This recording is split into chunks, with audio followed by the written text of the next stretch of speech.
pa tayo? Pwede na. Sige, let's start. Okay. May we request everyone to please rise for the invocation.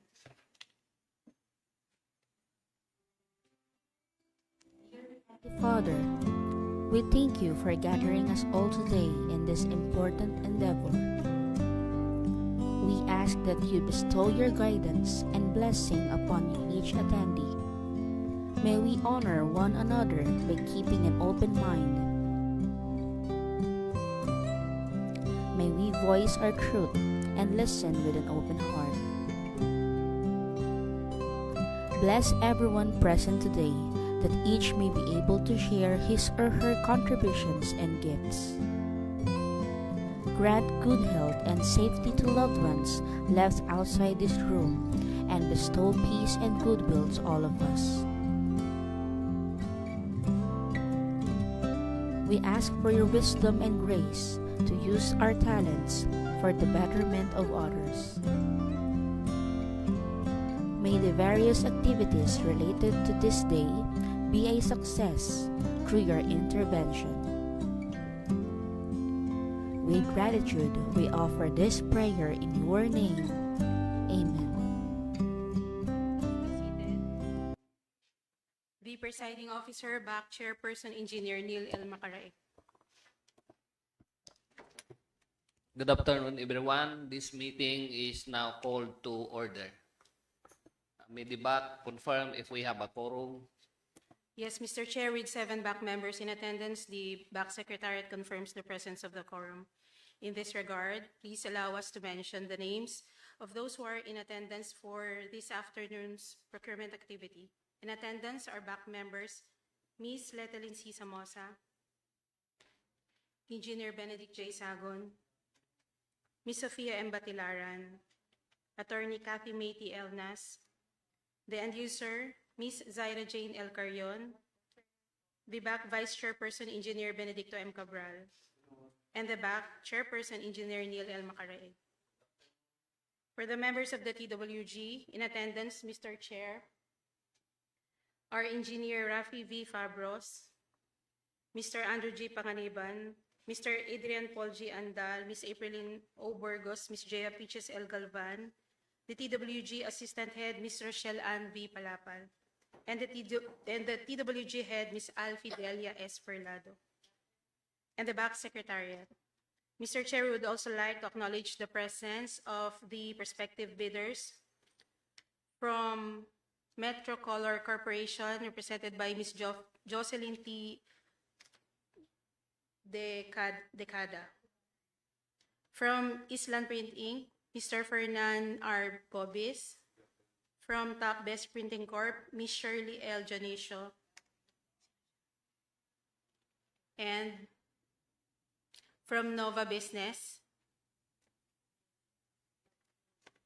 Ms. Leia Margalindan. Good afternoon, ma'am. That's all, Mr. Chair.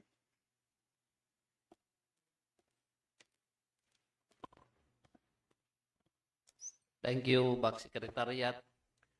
With the duly established quorum, we now then proceed to the determination of order of business.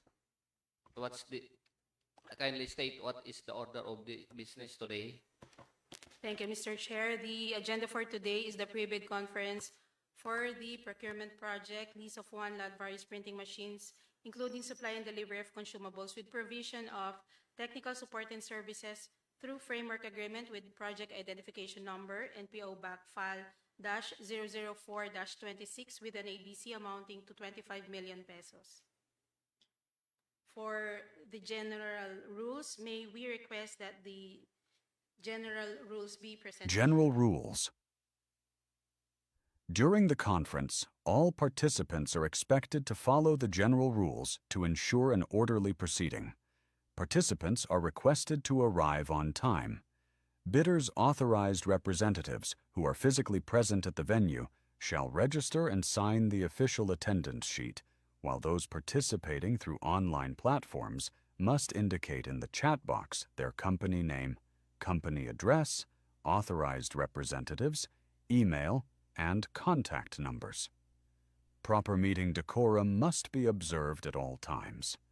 Participants are required to keep their mobile phones on silent mode, observe courtesy and professionalism, and raise their hand if they wish to speak, waiting to be recognized by the presiding officer before doing so.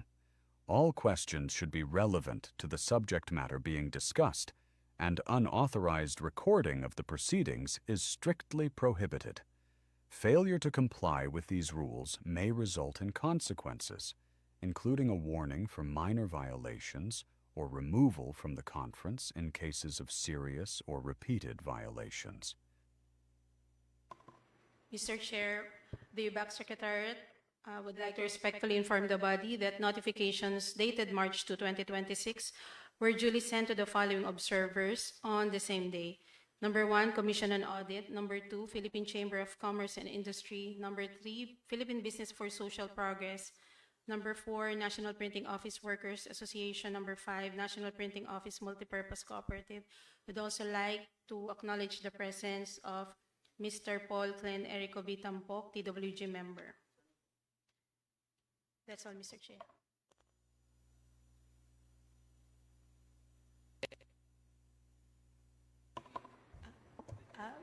We acknowledge po the presence of Mr. Tampok. Sir, may request to acknowledge our TWG member, Mr. Adrian Andal, to present the leading document. So may nakalituhan doon sa part na yun. So si Mr. Andal, si Mr. kararating lang Yes, ni sir. Sampo. Yes, Okay, sige. So sorry. Mr. Andal is hereby recognized. Please proceed to the presentation of bidding documents. Thank you, Mr. Chair. Good afternoon, everyone. I am Adrian Andal, member of the Technical Working Group.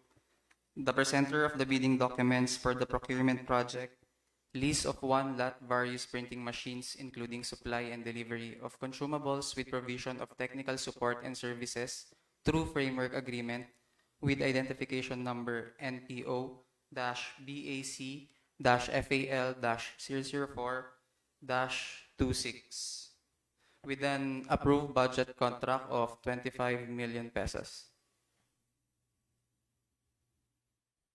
Section 1, Invitation to Bid.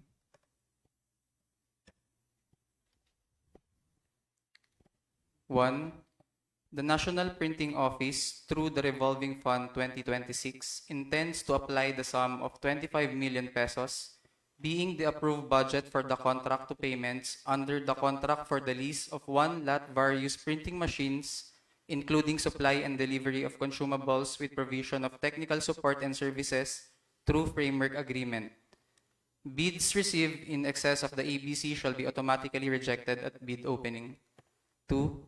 The National Printing Office, through the Bids and Awards Committee, now invites bids for the lease of one lot various printing machines, including supply and delivery of consumables with provision of technical support and services under a single-year framework agreement. Bidders should have completed within 5 years from the date of submission and receipt of bids contracts similar to the project. The description of an eligible bidder is contained in the bidding documents, particularly in Section 2, Instructions to Bidders. The award shall be given to the bidder with the lowest calculated and responsive bid, following the procedures under Sections 61 and 63 of the same IRR. Delivery of the goods is required within the delivery period stated in Section 6, Schedule of Requirements of the Bidding Documents. Lease of one lot various printing machines, including supply and delivery of consumables with provision of technical support and services, with an approved budget for the contract of 25 million pesos. A. 1 unit, 3-station web continuous form machine with offline collator, with printable area of 12 inches width, speed at least 100 meters per minute. B. 1 unit digital web machine, printable area 12 inches width, speed at least 100 meters per minute. C. 1 unit intermittent rotary letterpress machine, printable area 12 inches by 16 inches. speed at least 11,000 pieces per hour. D, 2 units rotary die cutting machine, capacity cutting area per max, paper size 12 inches by 17 inches, speed at least 12,000 pieces per hour. E, 1 unit guillotine machine, feeding table 45 inches. Paper requirements: A, 40,000 sheets CB white 55 GSM 28 inches by 34 inches. B, 40,000 sheets CFB white 50 GSM 28 inches by 34 inches. C, 40,000 sheets CFB pink 50 GSM 28 inches by 34 inches. D, 40,000 sheets CFB yellow 50 GSM 28 inches by 34 inches. E, 40,000 sheets CF white 55 GSM 28 inches by 34 inches.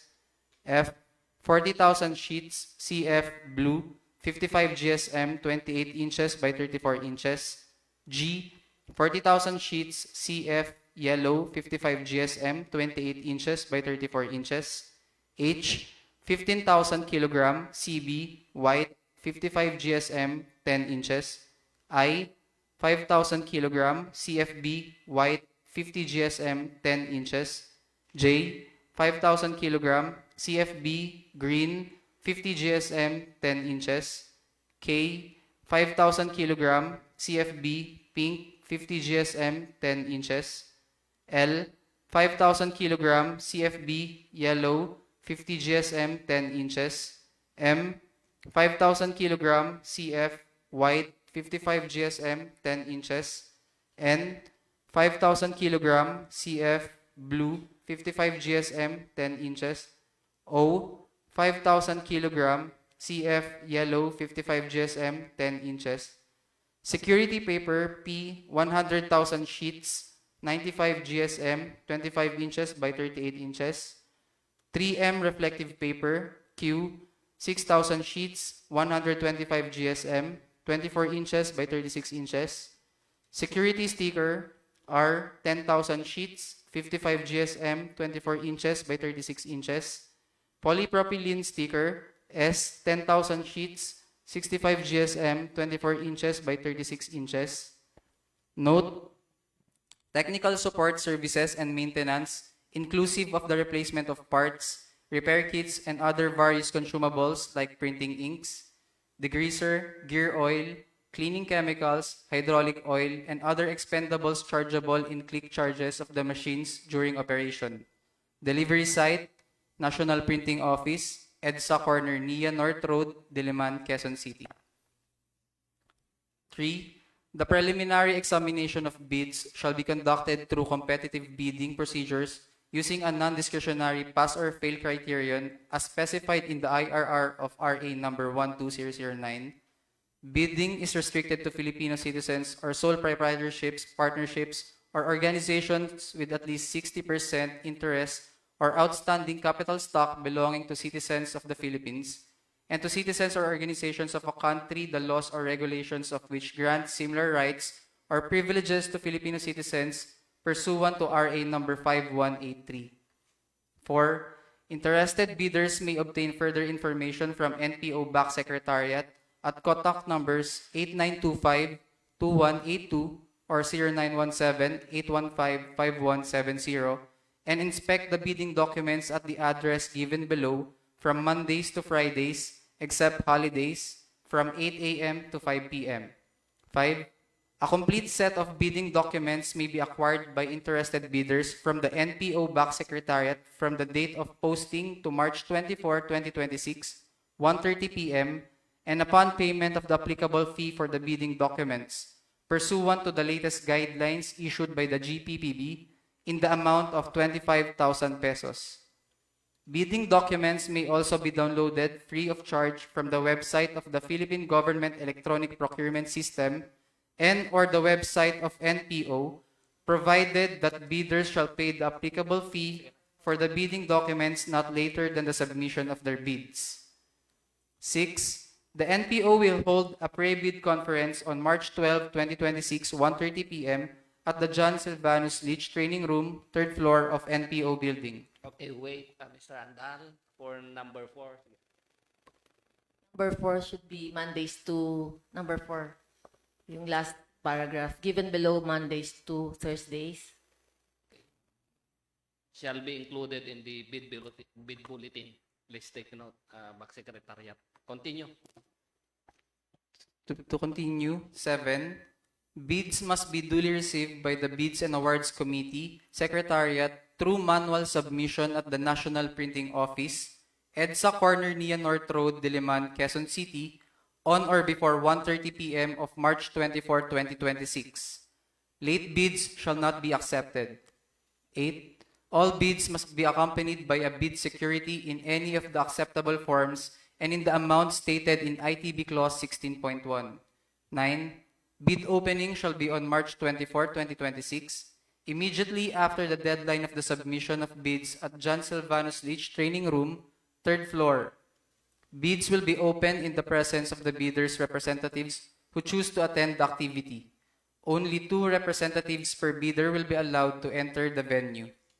10. The summary of the bidding activities is as follows. Advertisement posting of invitation to bid, February 27, 2026. Issuance and availability of bid documents, February 28, 2026. Pre-bid conference, March 12, 2026, 1:30 p.m. Last day of submission of written clarification, March 14, 2026. Last day of issuance of bid bulletin, March 17, 2026. Deadline for submission and receipt of bids, March 24, 2026, 1:30 p.m. Opening of bids immediately after the deadline for the submission of bids. Bid evaluation within 1 to 2 days after the opening of bids. 11.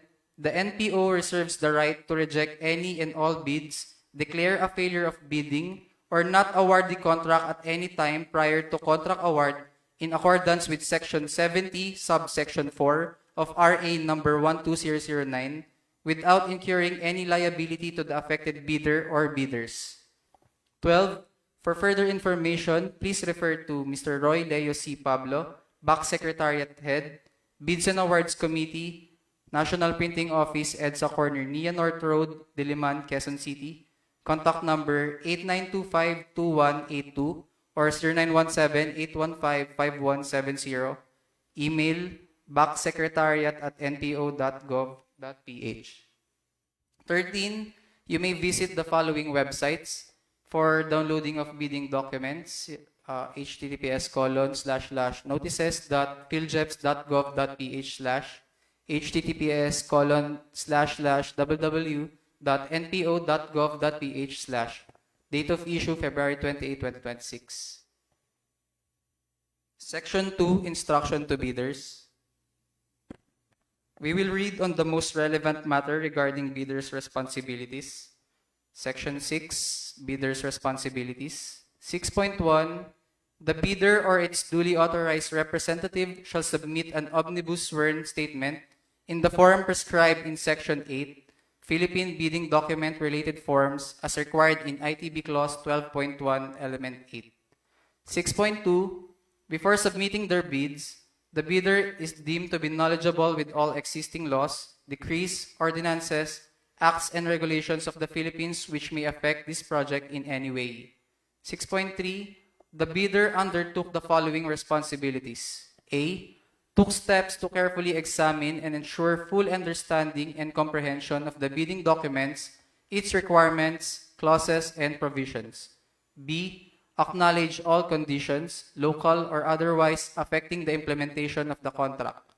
C, made an estimate of the facilities available and needed for the contract to be bid, if any. D, complied with the responsibility to inquire or secure the supplemental bid bulletins as provided under ITB Clause 10.4. E, ensured that it is not blacklisted or barred from the bidding by the government of the Philippines or any of its agencies, offices, corporations, or LGUs, including foreign government or foreign or international financing institutions whose blacklisting rules have been recognized by the GPPB by itself or by reason of its relation membership, association, affiliation, or controlling interest with another blacklisted person or entity. F. Ensured that each of the documents submitted in satisfaction with the bidding requirements is an authentic copy of the original, complete, and that all statements and information provided therein are true and correct. G. Authorized the Hope or its duly authorized representatives to verify all the documents submitted. H. Ensured that the signatory is the duly authorized representative of the bidder and granted full power and authority to do, execute, and perform any and all acts necessary to participate, submit the bid, to sign, and execute the ensuing contract accompanied by the duly notarized special power of attorney, board, or partnership resolution or secretary's certificate, whichever is applicable. I. Complied with the disclosure provision under Section 81 and 82 of RA number 12009 and its IRR in relation to the other provisions of RA 3019. J. Complied with existing labor laws and standards in the case of procurement of services. Moreover, the bidder undertakes to 1. Ensure the entitlement of workers to wages, hours of work, safety and health, and other prevailing conditions of work as established by national laws, rules and regulations, or collective bargaining agreement, or arbitration award, and if and when applicable, in case there is finding by the procuring entity or the Department of Labor and Employment, of underpayment or non-payment of workers' wages and wage-related benefits, the bidder agrees that the performance security or portion of the contract amount shall be withheld in favor of the complaining workers pursuant to appropriate provisions of RA number 12009 without prejudice to the institution of appropriate actions under the Labor Code as amended and other social legislations. 2.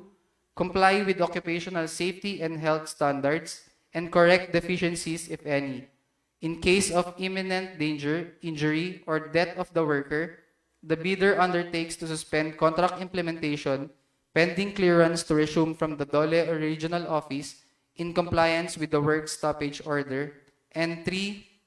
Inform the workers of their conditions of work, labor clauses under the contract specifying wages, hours of work, and other benefits under prevailing national laws, rules and regulations, or CBA, or arbitration award if and when applicable through posting in 2 conspicuous places in the establishment's premises. K. Ensured that it did not give or pay, directly or indirectly, any commission, amount, fee, or any form of consideration, pecuniary on or otherwise, to any person or official, personnel, or representative of the government in relation to any procurement project or activity. L. Examine all instructions, forms, terms, and specifications in the bidding documents. M. Determined and complied with all matters pertaining to the contract to be bid, including but not limited to 1. The location and the nature of this project. 2. Climatic conditions.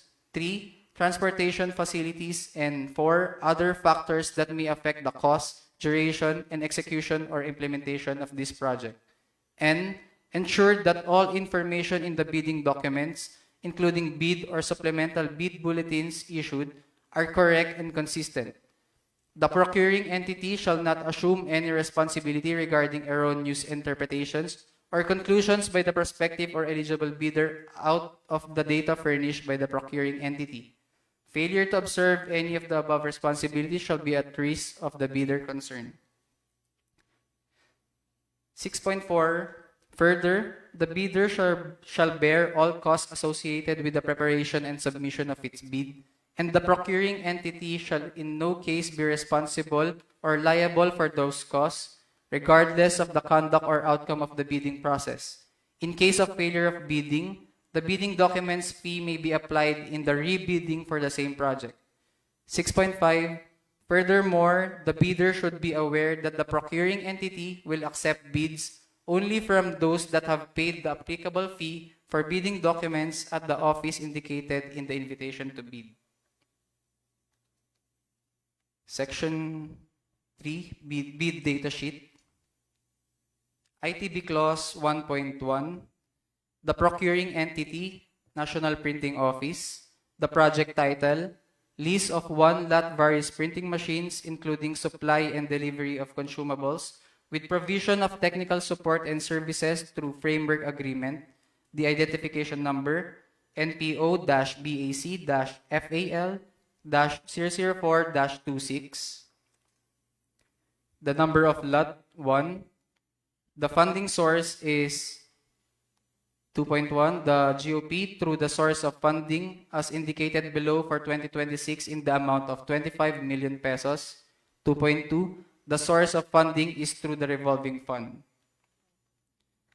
ITB Clause 5.2, foreign bidders, except those falling under ITB Clause 5.2b, may not participate in this project. ITB Clause 5.4, the bidder's SLCC, similar to the contract to be bid, should have been completed within 5 years prior to the deadline for the submission and receipt of bids. ITB Clause 5.5, for the purpose of similar contracts, it shall be defined as 1. The bidder must have completed within a period of 5 years from the submission of the bid an SLCC that is similar to the procurement project to be bid and whose value, adjusted to the current prices, using the Philippine Statistic Authority Consumer Price Indices, bidders must present a combination of contracts completed within the same period, provided their total value is at least 50% of the ABC. Thus, A, the bidder should have completed at least one similar contract amounting to at least 25% of the ABC, and B, the bidder should have completed other contracts, whether similar or not, with an aggregate amount of at least 25% of the ABC. 2. Classified as similar contracts, lease of printing machines, or security printing services. ITB Clause 12. Documents comprising the bid, technical and financial components. 12.1. The first bid envelope shall contain the following technical documents, including the eligibility documents. A. Valid and updated PhilJEP Certificate of Registration, Platinum Membership, including Annex A of the PhilJEP's registration. B. Original and duly signed statement of the bidder's single largest completed contract, similar to the procurement project to be bid, as provided in the bid data sheet ITB Clause 5.5 of the bidding documents. C. Wait lang, Mr. Andal, for requirement B, the bidder shall submit any of the following. Shall attach during the opening of bids. 1. Official receipt or sales invoice or certificate of acceptance with satisfactory rating. For this purpose, we will include also in the bid bulletin. Continue. To continue, C. The bidder's original and duly signed computation of net financial contracting capacity must be at least equal to the ABC to be bid or committed line of credit from a universal or commercial bank in lieu of its NFCC computation must be at least equal to 10% of the ABC to be bid. D. The bidder's original and duly signed statement of all its ongoing government and private contracts, including contracts awarded but not yet started, if any, whether similar or not similar in nature and complexity to the contract to be bid. E. Duly signed joint venture agreement in case that joint venture is already in existence, or duly notarized statements from all potential JV partners stating that they will enter into and abide by the provisions of the JVA in the event that the bid is successful. F. If applicable, original copy of bid security in the prescribed form, amount in accordance with ITB Clause 16, and validity period under ITB Clause 15, if in the form of surety bond, submit also a certification issued by the Insurance Commission, or if applicable, original copy of duly notarized bid securing declaration. G. Conformity with the technical specifications under Section 6 and 7 of the bidding documents, and supplemental bid bulletin, if any, which may include production or delivery schedule, manpower requirements, and or after-sales parts, if applicable. H. original, duly signed, and notarized omnibus sworn statement in accordance with Section 54.3 of RA 12009, and if applicable, original notarized secretary certificate in case of a corporation, partnership, or cooperative, or original special power of attorney of all members of the joint venture giving full power and authority to its officer to sign the OSS and do acts to represent the bidder. I, for foreign bidders claiming eligibility by reason of their country's extension of reciprocal rights to Filipinos, a certification from the relevant government office of their country stating that Filipinos are allowed to participate in their government procurement activities for the same item or product. 12.2. The second bid envelope shall contain the following financial documents. J. Original of duly signed and accomplished financial bid form with proper reference or project ID number and bid bulletin number, if any. Each page shall be signed or initialed. K. Original of duly signed and accomplished price schedule in accordance with ITB Clause 13.1. Each page shall be signed or initialed. L. If applicable, certificate of domestic preference in accordance with ITB Clause 25.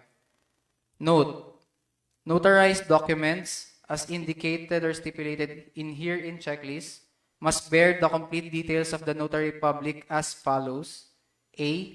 Name of notary public. B. Office address and regular place of work or business. C. Validity of notarial commission. D. IBP OR number. E. Roll number. F. PTR number.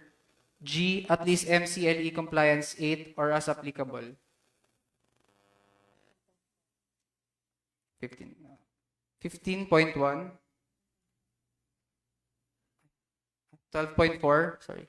The ABC is 25 million pesos. Any bid with the financial component exceeding the amount shall not be accepted. ITB Clause 15.1. Bids will be valid for 120 calendar days from bid opening. ITB Clause 16.1. The bid security shall be in the form of a bid securing declaration or any of the following. 1. The amount of not less than 2% of the ABC or 500,000 pesos if bid security is in cash, cashier's, or manager's check.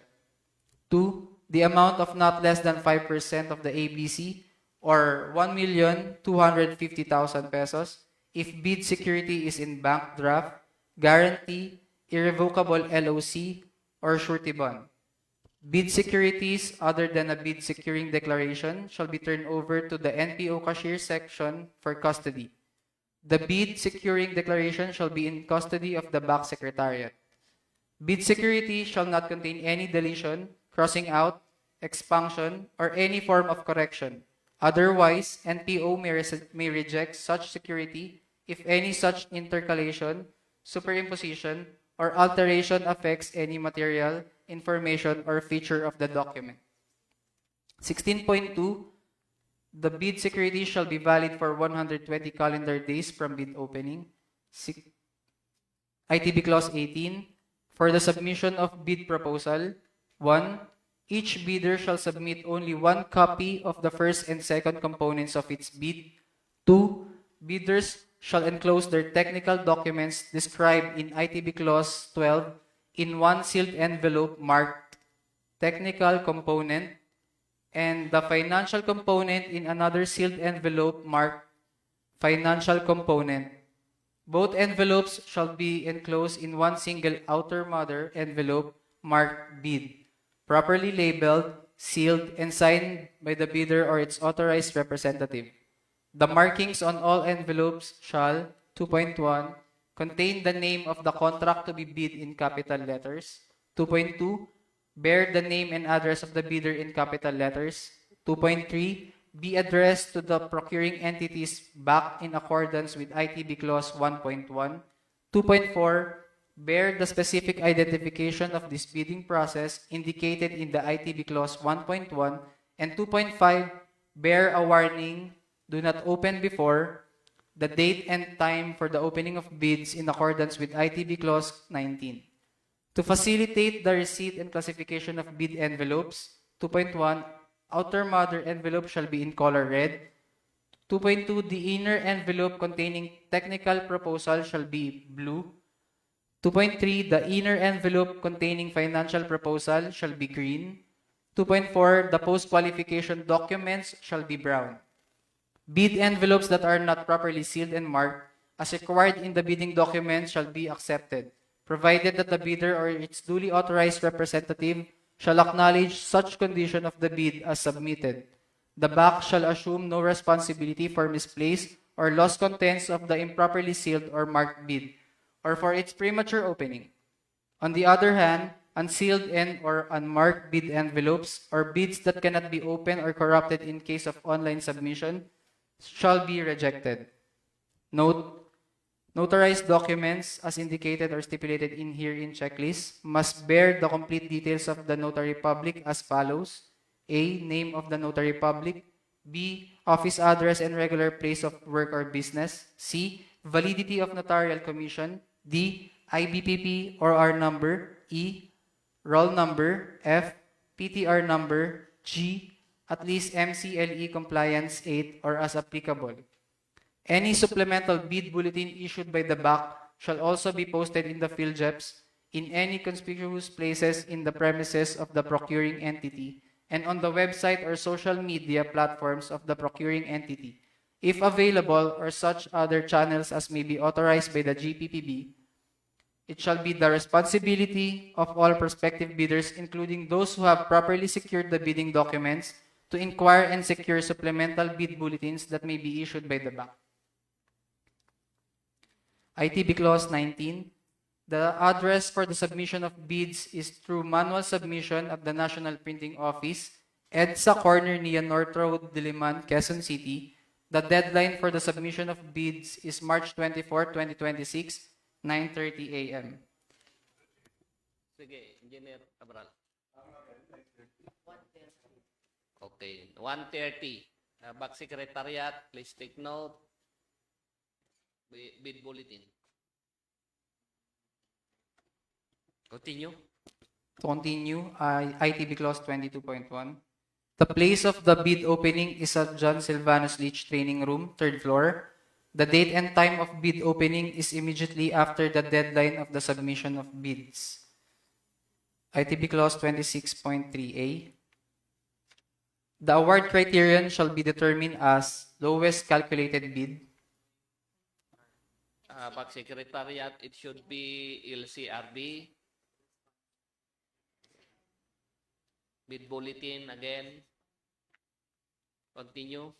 ITB Clause 26.5a. Partial bid is not allowed.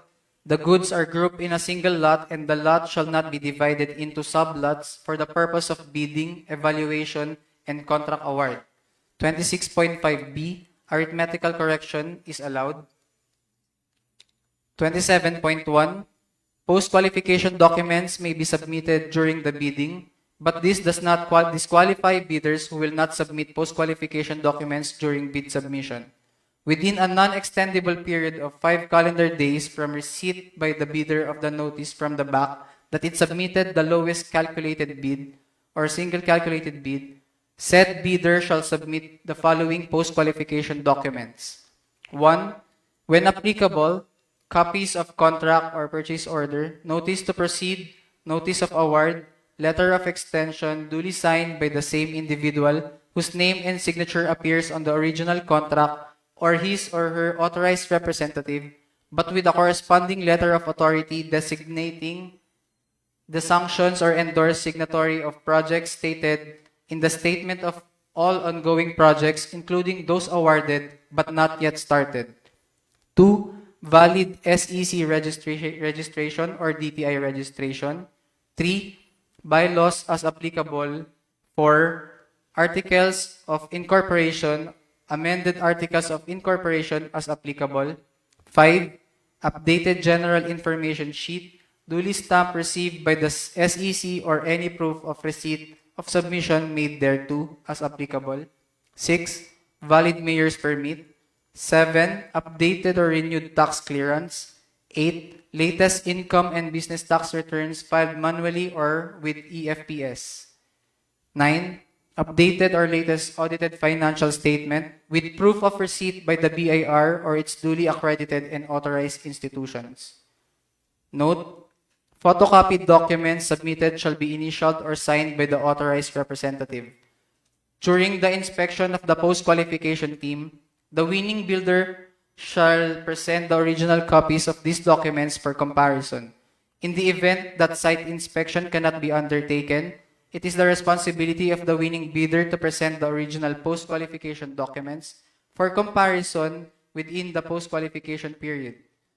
In compliance of the goods offered with the requirements specified in this bidding document shall be determined annexed to Section 63.3 of the IRR of the RA 12009.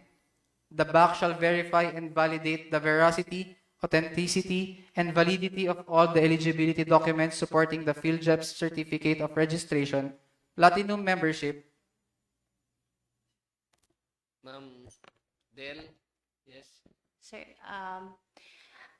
RA 12009, hindi po complete yung yeah. 12009, sir. Thank you, sir. Back Secretariat, kindly take note to include the 12009 bid bulletin. Continue. And other documents submitted by the bidder with the LCB using non-discretionary criteria as stated in the bidding documents. This criterion shall consider but shall not be limited to the following. A. Legal requirements. To verify, validate, and ascertain licenses, certificates, permits, and agreements submitted by the bidder, and the fact that it is not included in any blacklist as provided in Section 54 of this IRR. For this purpose, the GPPB shall maintain a portal which contains the consolidated file of all blacklisted suppliers, contractors, and consultants. B. Technical requirements. To verify and validate the bidder's stated compliance with the requirements specified in the bidding documents. C. Financial requirements. To verify and validate the bid price proposal of the bidder and whenever applicable, the required committed line of credit in the amount specified and over the period stipulated in the bidding documents, or the bidder's NFCC to ensure that the bidder can sustain the operating cash flow of the transaction. 31.3. The performance security shall be in the form of a performance securing declaration as an option if under a framework agreement arrangement or any of the following. 1. The amount of not less than 5% of the total contract price if performance security is in guarantee. 2. The amount of not less than 5% of the total contract price if performance security is irrevocable LOC. Or 3. The amount of not less than 30% of the total contract price if performance security is surety bond. Section 4, General Conditions of Contract. This is a template. Any changes will be seen on Section 5.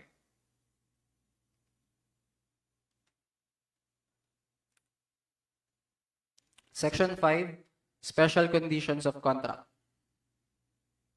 GCC Clause 1A, the procuring entity is National Printing Office. The funding source is 2.1. The GOP through the source of funding as indicated below for 2026 in the amount of 25 million pesos. 2.2.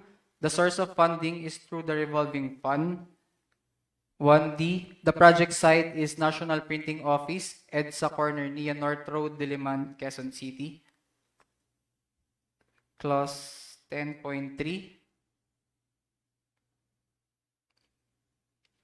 The terms of payment shall be upon delivery and acceptance of services and goods as stipulated in the call-off. 16.1. The inspection and tests that will be conducted are the ones issued by the NPO as the need arises.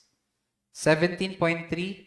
1 year after acceptance by the procuring entity of the delivered services. Section 6. Schedule of requirements. The delivery schedule expressed in weeks or months indicates the required delivery date which shall be understood as the date the goods are to be delivered to the project site. Item 1, description. One lot, various printing machines, including supply and delivery of consumables, with provision of technical support and services through framework agreement. A, 1 unit of 3-station web continuous form machine with offline collator, with printable area of 12 inches width, speed at least 100 meters per minute.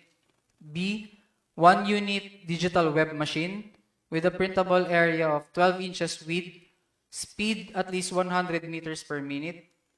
C, 1 unit intermittent rotary letterpress machine, printable area 12 inches by 16 inches, speed at least 11,000 pieces per hour. D, 2 units of rotary die cutting machine with capacity cutting area per max paper size 12 inches by 17 inches, speed at least 12,000 pieces per hour. E, 1 unit guillotine machine, feeding table 45 inches. Paper requirements: A, 40,000 sheets CB white 55 GSM 28 inches by 34 inches. B, 40,000 sheets CFB white 50 GSM 28 inches by 34 inches. C, 40,000 sheets CFB pink 50 GSM 28 inches by 34 inches. D, 40,000 sheets CFB yellow 50 GSM 28 inches by 34 inches. E, 40,000 sheets CF white 55 GSM 28 inches by 34 inches. F, 40,000 sheets CF blue 55 GSM 28 inches by 34 inches. G, 40,000 sheets CF yellow 55 GSM 28 inches by 34 inches. H, 15,000 kilogram CB white 55 GSM 10 inches. I, 5,000 kilogram CFB white 50 GSM 10 inches. J, 5,000 kilogram CFB green 50 GSM 10 inches. K, 5,000 kilogram CFB pink 50 GSM 10 inches.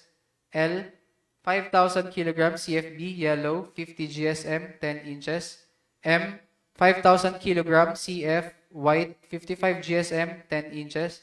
N, 5,000 kilogram CF blue 55 GSM 10 inches. O, 5,000 kilogram CF yellow 55 GSM 10 inches. Security paper P, 100,000 sheets 95 GSM 25 inches by 38 inches. 3M reflective paper Q, 6,000 sheets 125 GSM 24 inches by 36 inches.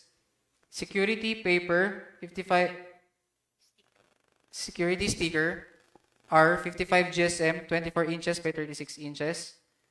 Polypropylene sticker 10,000 sheets 65 GSM 24 inches by 36 inches. Note: technical support services and maintenance inclusive of the replacement of parts, repair kits, and other various consumables like printing inks, degreaser, gear oil, cleaning chemicals, hydraulic oil, and other expendables chargeable in click charges of the machines during operation. Total approved budget for the contract, 25 million pesos. Framework agreement effectively, lease period, 1 year. Delivery terms, delivery schedule. The winning bidder shall provide a detailed work plan, if applicable, on the delivery, installation, testing, and commissioning of equipment within 3 calendar days upon signing of the framework agreement, and deployment of machines within 45 calendar days upon signing of the framework agreement. Terms of payment. Payment shall be made on a per call-off or running basis and or from income realized by NPO from whatever source. Example, excess income, aids, grants, congressional appropriations, etc. Section 7, Technical Specifications. Bidders must state comply or not comply for each specification and provide the corresponding performance parameters for offered equipment. Each response must be supported by a clear documentary support in the bid and properly cross-reference.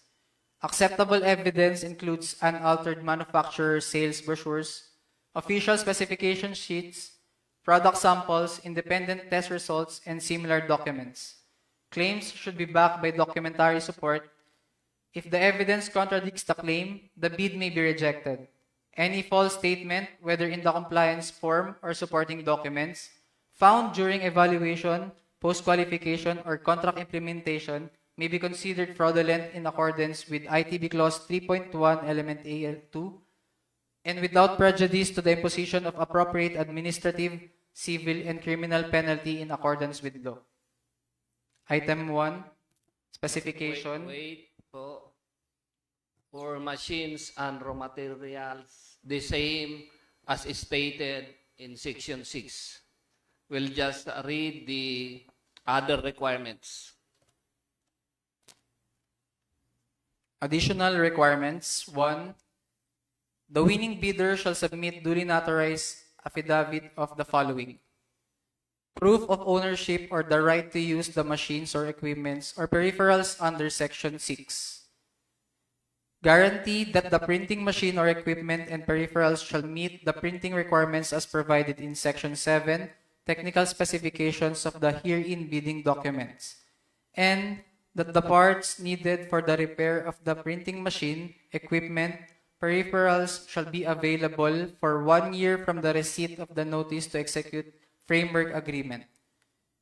Guarantee of the availability of at least 2 or more service technicians as deemed necessary during operation. 2. Service technicians shall perform or conduct the needed preventive maintenance on a monthly basis to ensure continuity of operations and to prevent the breakdown of the leased machines, equipment, peripherals, as well as the necessary repairs as the needed arises. A report must be submitted to the procuring entity, duly certified by its representatives, with pictures to substantiate the preventive maintenance and/or repairs undertaken thereto. 3. The leased machines will be strictly for NPO. As such, no other printing jobs will be loaded on the leased machines. Random unannounced inspections will be conducted regularly. Violations thereto shall be grounds for termination of the lease contract. 4. The winning loss or damage resulting to therefrom and shall thereby indemnify NPO for any and all loss or damage it may incur as a result of such failure to obtain insurance. The bidder shall provide a certification as proof of its compliance to the above-mentioned condition requirement. 5. The replacement of spare parts shall be for the account of the winning bidder. 6. In the event of a deficiency and/or shortage of consumables, like all paper supplies materials, unit bottles of ink, and the like as indicated in the bidding documents, the supplementary requirement necessary for the completion of projects shall be provided by the winning bidder at no additional cost to NPO. 7. Upon the completion of a job or project and/or termination or expiration of a contract, whichever comes first, the supplier lessor shall return and/or turn over to NPO all materials and/or consumables related to the production, like ink, used plates, flats, and the like.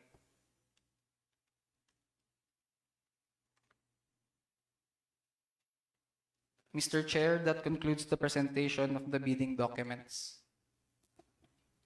Thank you, Mr. Andal.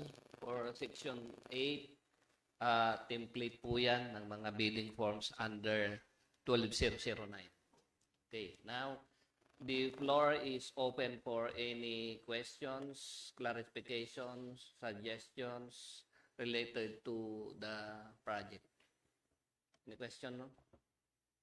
Okay. Si Miss Shirley from TopBest, you are recognized. Good afternoon. I'm Shirley Junicio from TopBest. Sir, ask ko lang po, may forms din po ba ang NFCC saka Secretary Certificate po? Yes po, ma'am. Kasi din sa bidding po natin, bid docs wala pong naka-attach. Sa bidding documents. Yes po. Yung NFCC. Anong tanong po nyo in FCC and? NFCC and Secretary Certificate po, kung meron po kayong forms. Secretary Certificate. Apa. Okay. I think doon sa Secretary Certificate, even doon sa 9184, wala naman. Importante, nakanotaryo, Okay po. naka-state yung mga inauthorize at nakapirma. Okay po. Napirmahan lahat ng instrumento. Apa. And following the guidelines on the notarization, MCLA, may address, yun lamang po yung importante doon. Sige po. So, wait Salamat lang po. naman, nandito.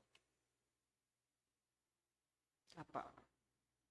Saka lang kasi po, dun sa iba pong ginagamit nila yung RE 12009. Meron kasi po sarili silang forms na sinusunod. Baka lang po, hindi lang na-indicate or na-attach po dito. Ito po, dito po. Hindi na namin bignago kung ano yung nandoon sa 12009. Apa. Sa notarization, notarized documents as indicated, stipulated here in checklist must bear the complete details of the notary public as follows. So yan lang susundan po natin. Dapat, well of course, name of the notary public, office address and regular place of work or business, validity of notarial commission, IBP OR number, roll number, PTR number, at least MCLA compliance 8 or as applicable. Then sa NFCC, check mo sa 9184. 9184 po. Or, sige, you may ask the back secretariat for any assistance po. Thank you po. If I may, to include for the clarification of the prospective bidder with regards dun sa secretary certificate compliance, provided that, for example, you are a corporation, dapat may board resolution. Okay? Yes. Thank you. Meron pang tanong. Pagkakataon nyo pong magtanong ngayon, wala na, si Ma'am Josie, Ma'am Shirley, Sir Fernan, kalimutan ko yung pangalan. Si Ma'am Leia, wala na po. Okay na? Okay, sige. The National Printing Office Bids and Awards Committee extends our appreciation for you who attend this afternoon's activity. The bidding documents shall be made available for all interested bidders who wish to purchase the said documents until the prescribed deadline for the submission and opening of bids. And all interested bidders who wish to ask for assistance, just go directly to the back secretariat for inquiries and other related matters. Thank you very much. You are now excused.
Mr. Chair, the Technical Working Group respectfully recommends the issuance of a bid bulletin to the project.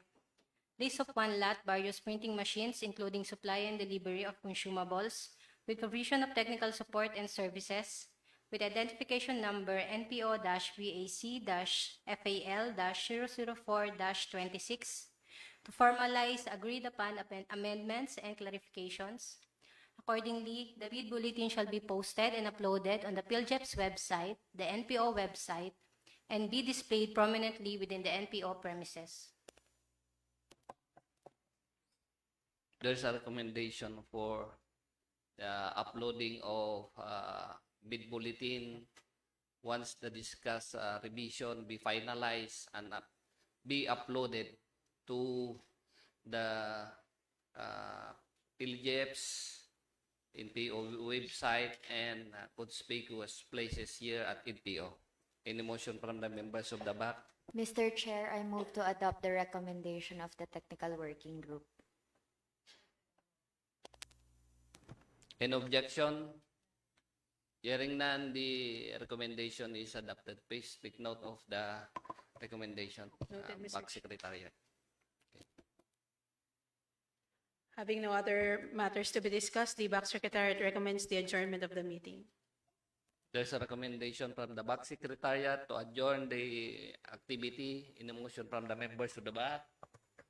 I move to adopt the recommendation made by the BACSEC, Mr. Chair. Second the motion, Mr. Chair. An objection? Hearing none, the motion is adopted. The activity is hereby adjourned at exactly 2:37 in the afternoon. Yung napag-usapan natin kahapon supposedly to include